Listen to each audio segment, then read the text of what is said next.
2019-2021 आणि आता 2024 साली कोल्हापूर शहरात पुराचं पाणी नियमित वेळेच्या आधीच शिरलंय. त्यामुळे जनजीवन विस्कळीत झालंय. याबाबत उपाययोजना करण्यासाठी कोल्हापूर महापालिका आणि कोल्हापूर नागरी क्षेत्र विकास प्राधिकरण अपयशी ठरल्याचं उघड झालंय. त्यामुळे या दोन्ही यंत्रणांच्या अधिकाऱ्यांना आज कोल्हापूर शहर सर्वपक्षीय कृती समितीनं महापालिकेत येऊन चांगलंच धारेवर धरलं. कोल्हापूर शहरातील तसंच नजीकच्या कळंबा, वडणगे, चिखली, आंबेवाडी अशा शहराला लागून असणाऱ्या सर्व गावांमधील पाणलोट क्षेत्रामध्ये झालेली अनधिकृत रहिवाशी बांधकामं आणि व्यावसायिक बांधकामं यामुळे पाणलोट क्षेत्राचं अस्तित्वच संपू लागलंय. या लोकांना परवानग्या कशा दिल्या असा सवाल कृती समितीच्या सर्वच पदाधिकाऱ्यांनी उपस्थित केला.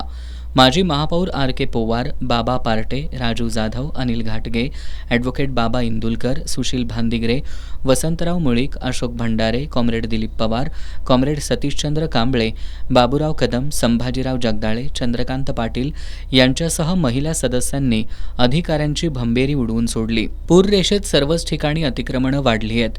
पुराबाबत वडनेरे समितीनं अहवाल सादर करत कोल्हापूर तसंच सांगली जिल्ह्यासाठी 3,200 कोटींचा निधीही पुराच्या उपाययोजनांसाठी जागतिक बँकेनं दिला होता.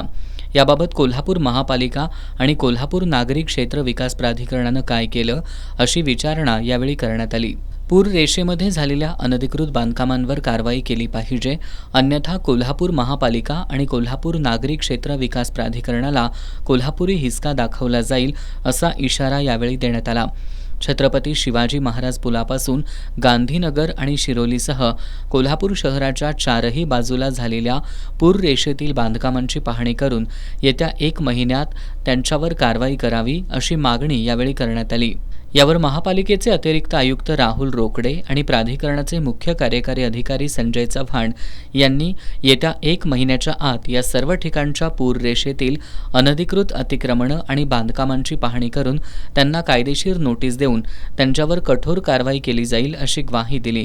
यावेळी सुनीता पाटील, सुधा सरनाईक, भारती दिवसे, सुवर्णा मिठारी, छाया देव, सरलाताई पाटील, मयुरी सुतार यांच्यासह कृती समितीचे पदाधिकारी आणि महापालिकेचे अधिकारी उपस्थित होते.